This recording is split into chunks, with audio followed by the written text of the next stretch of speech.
as the drivers get their cue to fire up the engines on board their Firestone Indy Light Delaras. Let's take a look at the starting lineup as Carlos Munoz going off second today. Same spot he'll start Sunday in the 97th running of the Indianapolis 500-mile race. He'll be carrying the onboard camera during today's Freedom 100 coverage. You see the front row, Sage Karam, with an average speed of 189.243 miles an hour, will be on pole leading the field to the green flag. And of course, we told you about Carlos Munoz, and Davey, you like Carlos a lot. Talk about a guy with experience. Peter Dempsey returns, as Dempsey, who started 12th, he finished 15th the last year, Joseph. And Peter Dempsey desperately wanted a good finish here as he is looking for the championship in 2013. Peter's a very strong driver, and you know what? I think he's got a good car this time around, so I'm excited to watch what he does. He has a lot more patience this year. He could be a guy to watch as well. On the inside, Jack Hawksworth. And Davey, here's a guy who needs a little redemption after causing that early incident at Long Beach and taking himself and Zach Beach out of it. And himself out of the points championship lead. I mean, so he had a huge mistake. He wants to come back,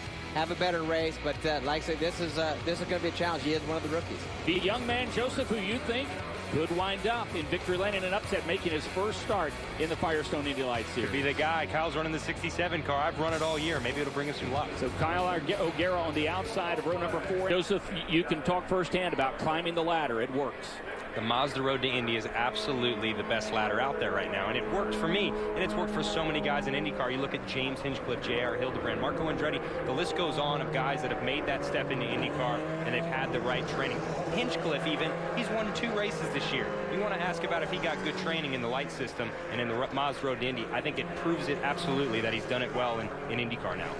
As the drivers begin to warm up the tires a bit, time for your do's and don'ts for the Freedom 100. Well, the first thing, Mike, is the cars. They haven't been on track all week, right? I mean, so they got to get a feel for these race cars. They got very short practice yesterday because of the rain. So don't be aggressive in the start. Get the start in underneath your belt and feel what it's going to do before you take off. And it's the first oval race for these guys. No mistakes here. They're going very fast. As Joseph can tell you, this is the fastest they're ever going to be. No mistakes, because all there is to hit is a hard wall on the outside. And Mike, as I always say, no pit stops in this race, so take care of your tires. You have to complete all the laps with the tires that you have on these race cars. So at the end, you want to be strong, so take care of those tires. This lap says we've got the 22 car of Jimmy Simpson, who was set to start 11th off the track during the pace lap. It looks like cold tires there. Basic cold tires. Yeah, bit him just a bit, and as we may, here he is at the back of the field, set to start 11th, trying to warm him up a bit. And Joseph, what happened? You know, he just got on the throttle a little too quick. He's in the back there. Like we've mentioned, this is a cold racetrack. Jimmy's got very little experience in the Indy Lights cars, and they can bite you. They can turn around on you quick. I've seen that happen in the best. It definitely gets away from me sometimes. Fans will come to their feet as the drivers wait, and the green flag is out. Davey, this is a great start. Here it is, great start, actually. Sage, he wants that inside line, doesn't he? Oh, look at the Velarde car. That's Peter Dempsey. Yeah, Peter Dempsey, who we talked about earlier. Nice move there, Joseph, to go from 3rd to 2nd. Absolutely. You know, he's an aggressive guy, and he's more calculated now. He's always been too aggressive, but I think he's going to be strong this race. Okay, so he snookered Munoz just a bit there. And you see Munoz, he's putting that wheel all the way under the white line. He's been doing that in an IndyCar, actually, and it's been scaring people. So we'll see if that bites him today. So they've got a ton of drag coming off that car, and it's able to help him slingshot past. How about O'Gara? He has moved his way up into 4th. He's put pressure on Dempsey right now for 3rd. Well, we've got a great race right now. Top 2 cars. Sage Carroll started on. He got a spin. Stay off the wall. Oh, that's Kyle O'Gara. Maybe a little bit too much too soon, unfortunately. He was looking good. Absolutely. And the shaming thing about that, you saw him coming. He was very quick. Probably just got a little too aggressive early, but man, he was quick right off the start. Yeah, which means he just being aggressive. Yeah. When he started back, got underneath that white line, and they feel so good. I mean, as racing drivers, we can both tell you, when you're out there, sometimes the cars feel so good, and they feel like you're invincible. They're just going to go around there. But when they step out, you hope you can always catch it. Sometimes you can't. In Kyle's case, he definitely didn't catch it. We're 35 degrees cooler than we were a year ago. And one thing, Mike, just to know, if the temperature's below 50 degrees, you can't run it. Yeah. Let's go to Jake Query. Jake? Kyle, it's good to see that you're out and you're okay, but what happened on the spin? I just had a big run on, I think it was the 5 car, Peter Dempsey. I was coming through 3 and I had a big run. I went low on him going into 4. Got a little bit below the white line and caught a bad wind off of his car. Really sucks for the Schmidt-Peterson team. We've been really strong all month, moving through the field really well. Just very disappointed right now. Disappointed in myself, and hopefully we'll see him again this season. Really important to get that momentum back, but it can absolutely kill your run. That's the worst thing you want to happen. How about 3 wide through 3? No fear for these young guys, Davey. Well, I think Dempsey thought better of it. He really had the run on both those guys. You know, he probably would have been better off just to lift a little bit to stay behind one of them rather than try the 3 wide, because what happens as soon as you get out of the throttle, you know, it's what they say, you lift, you lose. At the Indianapolis Motor Speedway, the Freedom 100 roars on, and for Jack Hawksworth, working lap 14, Davey, car got high, exiting 1. He winds up, looked like a love tap on the wall, if you will, but there's no such thing here at the Indianapolis Motor Speedway. Jack, you were very contrite in Long Beach when you said you were too aggressive in turn number 1. Now on the oval, what was it as we moved from the street to the oval? What led to this incident? I mean, what happened was I got in, I came out of the dirty air on the outside, came into the inside, and just lost my front and ran into the outside retaining wall and the wishbone on the front. But yeah, I mean, it's my fault. I'll take the blame. Sorry for the team, but you know, I don't really understand what Veach was doing. He was moving up and down the track, and you know, coming from the inside. Take a look at it here. Walk me through what we're seeing. Yeah,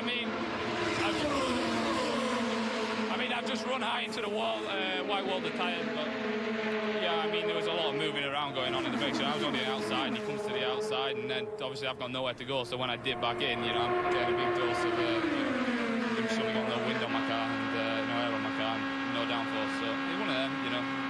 Carlos Munoz, just as we went to break, decided he was going to use that cue to take the lead. Look at this pass. Picture perfect. He got it right underneath him, is absolutely how he needed to do it in the turn 1. And he's been leading this thing the whole time. Now Karam's kind of swapped positions, and he's like, all right, I'll push you now.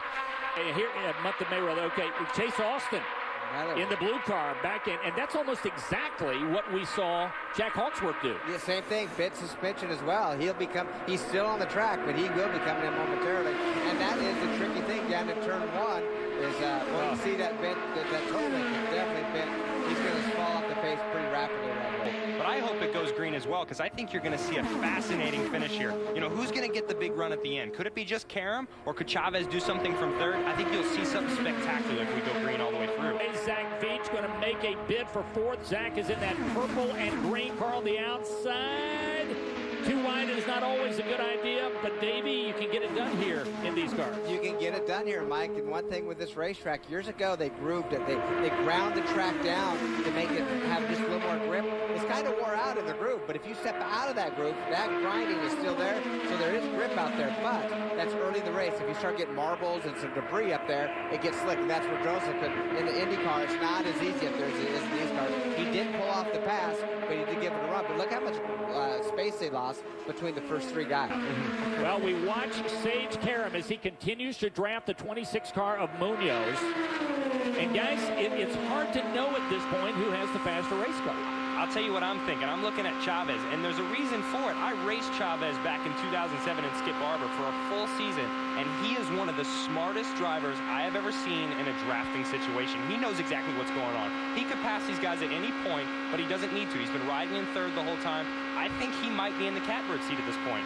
If you can visually see on your monitors that how bent that right front suspension is. Look at that. Which means the camber's not right, your toe's not right, and so it's definitely more of a handful than what it should be, but he's hanging in there, doing a pretty good job. Now, guys, laps begin to wind down. We're working lap 35. So Joseph, and here comes Chase to the outside.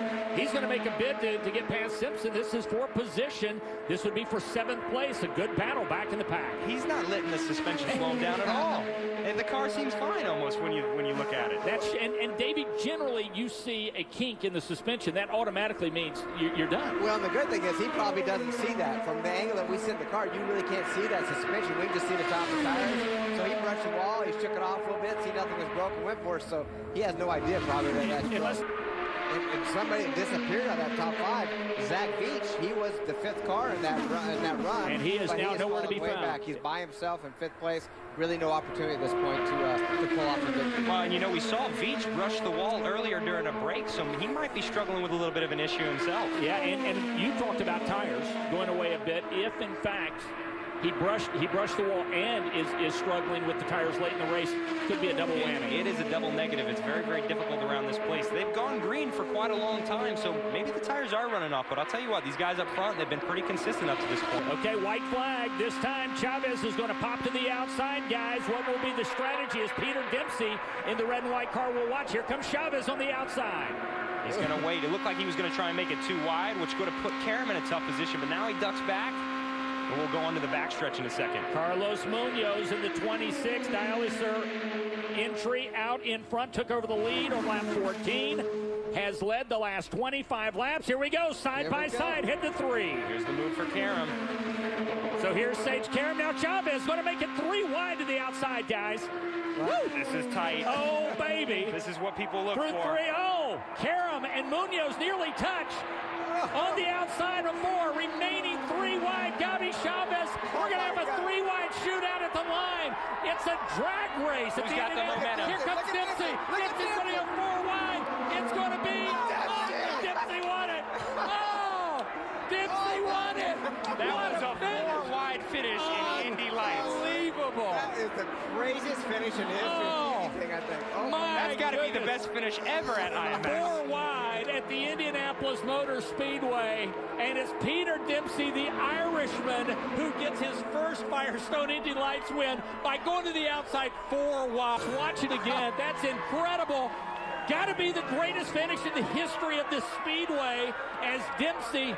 Oh, maybe by 4 inches. That looks staged, Mike. Look how staged that picture looks. That's an actual race run to the finish. Oh, my word. 26 thousandths of a second.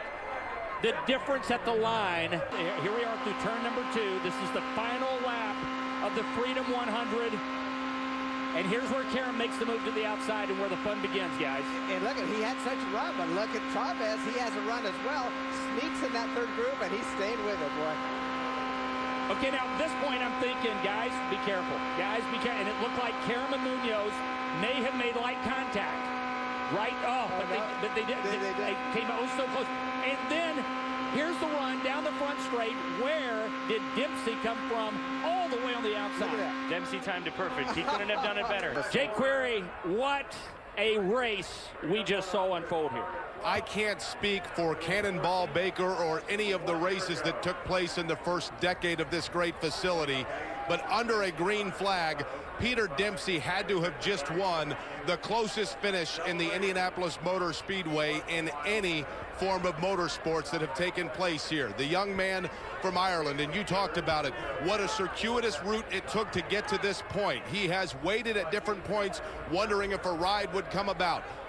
Finally, he got a lifeline in his career from Brian Bellardi at the end of last year and knew this year was the year he would have a full-time ride, and now he has a Freedom 100 and a win at the Indianapolis Motor Speedway under his belt. Peter Dempsey is about to get out of the car and welcome himself as the fans acknowledge him to Victory Circle at the Indianapolis Motor Speedway. What a moment for him, and we'll move in to get a word with this young man and an incredible, breathtaking finish. Peter Dempsey, young man, congratulations. Welcome to Victory Lane at Indianapolis, Indiana. I'm lost for words there. I was confident from the test. You know, we really had a fantastic car here at the test. We ran in no traffic this week, and my voice is even gone. There's some bits in the car, but I owe my team, Bellardi Auto Racing, everyone involved, from Elliot, the truck driver, Dubin, who polishes our beautiful chrome wheels, to my 2 mechanics, Mikey, Chad, Ross, the gearbox guy, Tommy, Jill, and Credentials, and you know, gotta thank my sponsors too, Stick Lock, Liberty Engineering, OMP, Bell, and even had some help this weekend from BTIndy.com, and also my girlfriend's grandparents chipped in a set of tires. So what a finish, though. I mean, that's what the fans come out to see is close finishes, and we take a look at it now. Now, here's what's interesting. You've always been knocked as impatient. You were patient until the right moment. I'm not going to complain. The beers are on me tonight. That's awesome finish, you know. That's what the fans want to see, and to see a 4-wide finish, you know, it's a perfect way to finish the Indy Lights race here at Indianapolis, and you know, get the fans on our side, get some more support, get some more cars in the field. Now, be honest, was that a strategy, or did you simply see a seam and think, you know what, I've got to go for it? Stephen Wilson was my spotter, and he said be patient, they're going to spread out into the last coming out of 3 and 4, and we were out of gear the whole race. I was just sitting there, and it was the loosest car I've ever had to drive in my life, and we were drifting around the corners, but when they pulled out wide, I could feel the suck up, and I just hoped that I didn't hit the limiter too hard in 6th, and we got it by a whisker, so happy days. I'll call that the skill of the Irish. Yeah, the look of the Irish, the skill of the Irish, but it's definitely with me today. I had my lucky boxers on as well, so hopefully that made a difference. Celebrate. Thank you very much. Peter Dempsey has won the Freedom 100 at the Indianapolis Motor Speedway.